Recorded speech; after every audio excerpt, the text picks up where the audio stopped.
बहुत बहुत स्वागत है आपका जन सेतु पर। आज सुप्रीम कोर्ट के बीच में फिर एक बार दिल्ली के मुख्यमंत्री अरविंद केजरीवाल की जमानत को लेकर खूब गर्मा गर्म बहस हुई।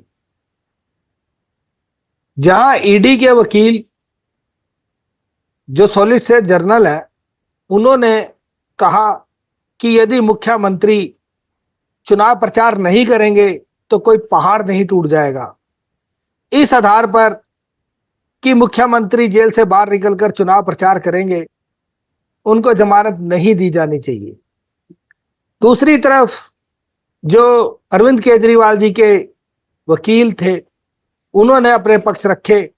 मनु सिंघवी जी ने कहा कि मुख्यमंत्री का एक लोकतांत्रिक अधिकार है कि वो चुनाव प्रचार करे, उनको इस आधार के ऊपर जमानत मिलनी चाहिए। फिर जबरदस्त नूरा कुश्ती हुई, बहुत सारी बातें हुई। जहां ईडी के वकील ने कहा कि ये जो मसला है अब 100 करोड़ का ना रहकर 1100 करोड़ का हो गया है। तो जस्टिस खन्ना ने उनसे पूछा कि जब ये 100 करोड़ का मसला था तो अब ये 1100 करोड़ का कैसे हो गया। तो उन्होंने कहा कि 1000 करोड़ लाभ हुआ है। तो उन्होंने कहा कि लाभ की जो राशि है, इसको क्राइम में नहीं जोड़ा जा सकता, इसकी क्राइम की राशि नहीं की जा सकती। आप 100 करोड़ की बात है तो 100 करोड़ की बात ही कीजिए। आपने पूरे 2 साल हो गए, 2 साल के बीच में क्या तथ्य और क्या सबूत जुटाए। इस आधार के ऊपर काफी लंबी बहस चली, लेकिन नतीजा वही निकला कि पीठ जो है बिना कोई फैसला दिए उठ गई। और दोबारा से जो अब इसकी सुनवाई होगी वो 9 मई को होगी। और 9 मई को अब देखना है कि क्या फैसला आता है। क्या सुप्रीम कोर्ट मुख्यमंत्री केजरीवाल को जमानत देता है, अंतरिम जमानत देता है, राहत देता है या नहीं देता है, अब यह देखना होगा 9 मई को। इस बार भी ऐसा ही हुआ कि बहस बड़ी गर्मा गर्म हुई, लेकिन फैसला कुछ ना हुआ। तो आज हमारे साथ सुप्रीम कोर्ट के अधिवक्ता जेके शर्मा जी जुड़े हुए हैं। अब हम इनसे जानेंगे कि सर, ये जो बहस हुई, लग रहा था कि आज जैसे कि सुप्रीम कोर्ट ने खुद पहल की थी और कहा था कि हम अंतरिम जमानत दे सकते हैं केजरीवाल जी को चुनाव प्रचार करने के लिए, लेकिन उसके बाद भी ईडी ने कहा कि आपको जमानत देने से पहले हमारा पक्ष सुन लेना। उनका पक्ष सुनते सुनते जो समय था वो निकल गया और फिर एक बार जो अरविंद केजरीवाल जी थे उनको जमानत नहीं मिली। तो सर, आपको क्या लगता है, सर ये क्या कारण है कि बार बार ऐसा होता है? लगता है कि इस बार जो फैसला पीड़ित के हक में जाएगा, लेकिन वही होता है, फिर होता आ रहा है और उनको जमानत नहीं मिलती है, दोबारा से डेट मिल जाती है। नमस्कार सर। नमस्कार सर। धन्यवाद कौशल जी, जो आपने मुझे मौका दिया ये अपने विचार रखने का। पहली बात तो मैं आपको ये बता दूं, जो भी कोई आदमी व्यक्ति यदि एक्यूज बनाया जाता है तो उसको पीड़ित की संज्ञा में नहीं रख सकते, नंबर एक। नंबर दो, क्या होता है कि जहां तक इस बेल का सवाल है, सुप्रीम कोर्ट ने ना बड़ी, क्योंकि ये एक ऐसा सेंसिटिव इशू है जहां पर सीएम अंदर है, तो जो है सुप्रीम कोर्ट भी कॉशियस रहता है। और स्पेशली जब सुप्रीम कोर्ट में जब अगर कोई ये पिटीशन पहुंची है, तो नीचे के कोर्टों की जो फाइंडिंग होती है वो भी महत्वपूर्ण होती है, क्योंकि इनके फेवर की नहीं होती। दूसरी चीज, जहां तक मेरी अपनी इंडिविजुअल एज एडवोकेट राय है, चुनाव लड़ना आपका फंडामेंटल राइट हो सकता है, लेकिन चुनाव का प्रचार करना नहीं। आपने हमने पास्ट में भी जो है भूतकाल में भी बहुत सारे एग्जाम्पल देखे हैं। जैसे आपने देखा होगा, मुख्तार अंसारी ने जो है चुनाव लड़ा था, या और बहुत सारे नेताओं ने लड़ा था। तो जेल में रह के आप चुनाव तो लड़ सकते हो, लेकिन अगर एज ए राइट आप ये कहते हो कि चुनाव लड़ने के लिए मुझे जमानत चाहिए, तो वो थोड़ी बात समझ में नहीं आती है। हाँ, ये बात एक जरूर है, इस पे एक तर्क जरूर उठ सकता है, क्योंकि supreme court day in day out ये बात कहता है कि जब बेल एप्लीकेशन लगती है तो उसको, या जो कोई जब भी कभी बेल एप्लीकेशन लगती है, तो उसको जल्दी से जल्दी डिस्पोज ऑफ करना चाहिए, क्योंकि आदमी की जो पर्सनल लिबर्टी होती है वो मोस्ट प्रीशियस राइट होता है। तो इस एप्लीकेशन का दिस वे या दैट वे, इधर या उधर, मतलब हाँ या ना, जल्दी से इसका डिस्पोजल होना चाहिए। स्पेशली उस केस के अंदर जब होता क्या है कौशल जी, जब एक बेल लगाते हैं तो उसके साथ हम एक इंटरिम प्रोटेक्शन की भी वो लगाते हैं, इंटरिम बेल भी लगाते हैं, कि भाई फॉर द टाइम बिंग, जब तक ये बेल डिसाइड नहीं होती है। क्योंकि बहुत बार क्या होता है कि बेल फाइल करते समय लंबी इन्वेस्टिगेशन की जरूरत होती है, स्टेटस रिपोर्ट के लिए लंबा समय मांगा जाता है। तो ऐसी अवस्था के अंदर को हम एक इंटरिम एप्लीकेशन लगाते हैं, तो वो इंटरिम एप्लीकेशन कम से कम सुनवाई देनी चाहिए थी। तो वो एक दुर्भाग्य रहा केजरीवाल जी का कि जो वो इंटरिम एप्लीकेशन नहीं सुन सकी। दूसरी बात, तीसरी बात, जो सुप्रीम कोर्ट ने जो क्या होता है ना, हमेशा दोनों पक्षों को देख के जो है कोर्ट बेल देता है या कोई भी निर्णय देता है। जो एक पक्ष था जो सुप्रीम कोर्ट ने सुना है, जिसपे उन्होंने अपनी टिप्पणी भी दी है, केजरीवाल जी एक ऐसे अद्भुत आदमी हैं, ऐसे अनप्रेसिडेंटेड, ऐसा उन्होंने प्रेसिडेंट सेटअप किया है जो आज आपने कभी ऐसा नहीं सुना होगा। हाल ही में आपने देखा सोरेन साहब भी जब अरेस्ट हुए थे तो उससे पहले उन्होंने रेजिग्नेशन दिया था, लालू जी ने रेजिग्नेशन दिया था, और बहुत सारे एग्जाम्पल आप गिना सकते हैं जहां पर दिया था। तो केजरीवाल जी ने अपना इस्तीफा नहीं दिया है, वो जेल में भी मुख्यमंत्री हैं। हालांकि अब वो ये उनका चमत्कारिक फैसला है जो ऐसा पहले कभी नहीं हुआ।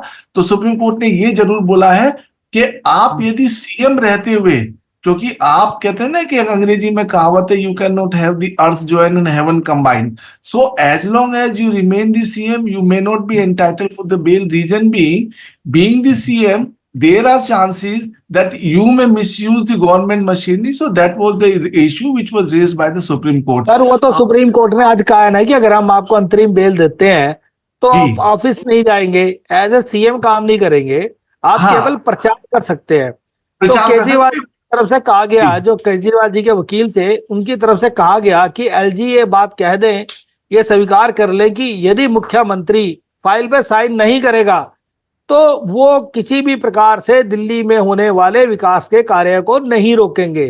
सर इस पे क्या आपकी राय है? देखिए, ये दूसरी चीज है, ये मुद्दा इस बिल का सब्जेक्ट मैटर नहीं हो सकता है। मुख्यमंत्री एक ज्यूरिस्टिक पर्सन होता है, सुनिएगा मेरी बात को। मुख्यमंत्री जो होता है एक ज्यूरिस्टिक पर्सन होता है। वो आज केजरीवाल जी कोई शाश्वत आदमी तो है नहीं, वो अमरपट्टा लिखवा के नहीं लाया, कल केजरीवाल की जगह कोई और आएगा, उनकी जगह कोई और आएगा, तो बदलते रहते हैं। बात ये नहीं है, वो बिल्कुल ठीक है कि उस सीट को खाली नहीं छोड़ा जाता था, पर इशू ये है, एक एक्यूज केजरीवाल क्या मुख्यमंत्री रहते हुए बेल का एंटाइटलमेंट है कि नहीं, वो लोकतंत्र में बड़ी अच्छी परिपाटी को नहीं जन्म देगा। वैसे भी कानून में भी हर संभावना होती है कि अगर गवर्नमेंट मशीनरी आपके हाथ में है, चाहे बेशक छोटी है, चाहे केंद्र ये जो एलजी के हाथ में ही सारी पावर है अप्रूवल की, तो उसके बावजूद भी कहीं ना कहीं इसको इफेक्ट करेगा। तो इस वजह से जो सुप्रीम कोर्ट ने अपनी राय दी है वो विचारणीय है, और उसके ऊपर जो है मुझे लगता है कि जो यथा योग्य आंसर आएगा। सर ऐसा हो सकता है जैसे कि उन्होंने कहा है कि भाई अगर केजरीवाल जी की तरफ से जो एक बात उठाई गई है कि अगर एलजी साहब मानते हैं कि भाई अगर विकास के कार्य में कोई वादा नहीं पड़ेगा, चाहे मुख्यमंत्री के फाइल में साइन हो या ना हो, अगर कोई ऐसा कानूनी प्रावधान है कि ऐसा कुछ हो सकता है। नहीं, देखिए क्या बात है, ये तर्कसंगत बात नहीं है, ये एक क्रिप्टिव माइंड का उदाहरण होगा। मैं देखा। दूसरी चीज मुझे बताइए, आप मुझे एक चीज बताइए कि केजरीवाल जी के पास कौन सा ऐसा विभाग है, क्योंकि केजरीवाल जी के पास कोई ऐसा विभाग नहीं है जिसकी वो देख रेख कर रहे हैं जिससे किसी कार्य में बाधा होगी। उन्होंने, आपको पता हो तो उन्होंने स्टार्टिंग में कहा था कि मैं कोई विभाग नहीं रखूंगा, मैं तो उन सबको सुपरवाइज करूंगा। तो एज ए पार्टी प्रेसिडेंट भी उन कामों को सुपरवाइज कर सकते हैं, अपनी राय बता सकते हैं। तो ये कहना ज्यादा तर्कसंगत नहीं होगा जब मेरे हाथ में कोई काम ही नहीं है, जब मैं minister without, I am not even the minister, मैं तो मिनिस्टर भी नहीं हूं कहने को, मैं मुख्यमंत्री हूं। लेकिन ये तो एक टेक्निकल इश्यू आ जाता है कि आप मुख्यमंत्री कैसे हैं जब आपके पास कोई मंत्रालय ही नहीं है। तो वो क्या है, ऐसी अवस्था में उनका ये तर्क कम से कम मेरी राय में तर्क संगत नहीं है कि भाई वो मुख्य उनकी जगह कोई और मुख्यमंत्री बन जाएगा, उसमें कौन सी बाधा आती है। कोई वो हटेंगे तो कोई ना कोई बनेगा ही बनेगा ना। तो ऐसा तो है नहीं कि ये जो है राजशाही है कि भाई वही मुख्यमंत्री रहेंगे। तो वो तर्क जो है थोड़ा सा जो है, जो मैं समझता हूँ वो तर्क संगत नहीं होगा, कोर्ट शायद इसको नहीं मानेगा। सर मैं आपसे ये जानना चाहता हूँ कि जैसे 9 तारीख को डेट लगाई गई है, जी पूरी एक बार जो ईडी ने अपील की थी कि भाई उनकी बात को सुना जाना चाहिए, उनको जमानत, अंतरिम जमानत देने से पहले, अब 9 तारीख को क्या होगा कि केजरीवाल साहब को राहत मिलेगी जैसे कि आज आपने बहस सुनी होगी सुप्रीम कोर्ट में, या जी नहीं मिलेगी? देखिए, जो ये बहस है जिसके बेसिस पे जो समाचार पत्रों के माध्यम से या जो लॉ के ऐप्स होते हैं, जो कानूनी ऐप होते हैं आजकल, जो है बात बात पे वो जो हर बात को वो वॉच करते रहते हैं और पब्लिक को जो है प्रिंट मीडिया हो या और दूसरी चलचित्र के माध्यम से वो बताते हैं, उसके बेसिस पे ऐसा लगता है कि अभी इसका कोई तब पूरा कंक्लूजन नहीं निकाला जा सकता है। अभी जो है वो एक पक्ष को सुना गया है, दूसरे पक्ष को सुना गया पर पूरी तरह सुनना बाकी है। कारण उसका मैं बताता हूँ, क्योंकि ईडी ने जो सप्लीमेंट्री चार्जशीट की बात कही है वो थोड़ी सी जो है केजरीवाल जी के आड़े आएगी, और देखते हैं कि क्या होगी। अगर बेल होगी तो अगर इंटरिम प्रोटेक्शन भी उनको मिलता है तो मुझे लगता है कि जो सुप्रीम कोर्ट ने अपनी राय दी है उस पे स्ट्रिक्ट सैंक्शंस के साथ ही उनको जो है बेल दी जाएगी। सर जैसे ऐसा कि हेमंत संभावना नहीं है, हेमंत लेकिन ऐसा लगता है। सर जैसे कि हेमंत सोरेन जी के केस में भी सुप्रीम कोर्ट की तरफ से कहा गया है कि आप हमारे को टेलीग्राम कीजिए, आप हमारे को भेजिए, हम देखते हैं। तो क्या लगता है कि सुप्रीम कोर्ट कोई ऐसा डिसीजन लेगा, ऐसा सख्त फैसला लेगा कि हेमंत सोरेन जी को भी इलेक्शन में जो है उससे पहले जमानत मिल जाए? देखिए कुछ भी हो सकता है। देखो, बेल मिलने का मतलब एक्विटल नहीं होता। Bail, jail is not the rule but the exception. So bail doesn't mean that you have been acquitted. Bail का मतलब तो ये होता है कि आपकी पर्सनल प्रेजेंस को सिक्योर करने के लिए, जो इन्वेस्टिगेशन बाधित ना हो, इफेक्ट ना हो, उसको सिक्योर करने के लिए बेल का प्रावधान रखा गया है। कि भाई ऐसा ना हो ना कि मुकदमा 10 साल चले तो उसकी सजा है 5 साल की, तो ऐसा ना हो कि आदमी 10 साल तक जेल में रहेगा, बेल का प्रोविजन नहीं होगा। तो बेल का मतलब ये नहीं है। बेल एक इंटरिम मेजर्स होता है और वो किसी को भी दिया जा सकता है। ये डिपेंड करता है कि किस तरह के फैक्ट्स हैं, कि भाई अगर हीनियस क्राइम है या इस तरह के भी क्राइम है तो उसके अंदर वो इन्वेस्टिगेशन टेम्पर नहीं होगी, विटनेसेस टेम्पर नहीं होंगे और इसका ट्रायल स्मूथली चलेगा, तो इस बेसिस पे बेल दी जा सकती है। परंतु बेल का मतलब कभी भी ये नहीं होता है कि आप उसमें आपको क्लीन चिट दे दी गई है या आपके फेवर में फैसला आ गया है। धन्यवाद शर्मा जी, आपने बड़े अच्छे तरीके से बताया कि क्या हो सकता है, क्या कानूनी पहलू रहेंगे, कि सुप्रीम कोर्ट 9 तारीख को केजरीवाल जी को बेल देगा या नहीं देगा। अभी आपने बताया कि जैसे एक पक्ष को पूरी तरह से सुन लिया गया है, दूसरे पक्ष को भी सुना जा रहा है। हो सकता है उस दिन 9 तारीख को फिर दोबारा से एक लंबी बहस हो। और उसके बाद जैसे हमने हेमंत सोरेन के केस के बारे में भी आपसे चर्चा की, आपने बताया कि उनको भी बेल मिल सकती है। बेल एक अधिकार है, एक जो जेल में रह रहा है उसका अधिकार है कि वो बेल ले सकता है।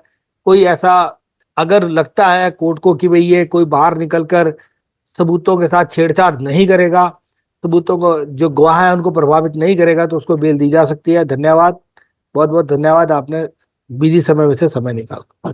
नमस्कार सर, आपका भी बहुत बहुत धन्यवाद।